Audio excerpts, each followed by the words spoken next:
Assalomu alaykum. Barcha go'zallarga orqamga e'tibor bermaysizlar, sizlarga keyin postlisini ko'rsataman desam. Hozir optimishimiz kelgan. Kecha qizlar anaqa Instagramda bombillatib tashashdi. Sarzipa narsangizni ko'rdim. Sarzipa boshqa deyim bor ekan deb. Qizlar jonlar, men optim beraman. Bilasizlar, Rebelda narsalari va men narsalarni optim beraman. Qizlarda bor, viloyatlardan qizlar olganman. Lekin boshqa optimchi olmayman. O'sha shu qizlarga ham ba'zi bir narsa yetkazib beraman. Bilasizlar, o'zimda qolmay qoladi.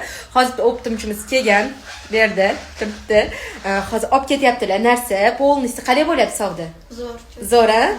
O'sha mana 3-marta kelishingiz, hali 1 oy mana boshladik. 3-marta kelib olib 3-marta o'sha narsa olyaptilar. Xudo xolasa, optimchi qizlarni ham rivojlantiramiz. Nima dedim? Kecha qizlar, voy siz boshqada yo'q dedingiz-ku qizlar, o'sha narsalarni sekin-sekin optimga berishni boshlaganman. Chunki juda ko'p qizlar iltimos qilgani uchun har bir viloyatdan bittadan olganman. Lekin o'sha boshqa olmayman mana. Hozir polnisi bitta setkaga yig'ib narsalarni olib ketyaptilar. Kunira yaxshi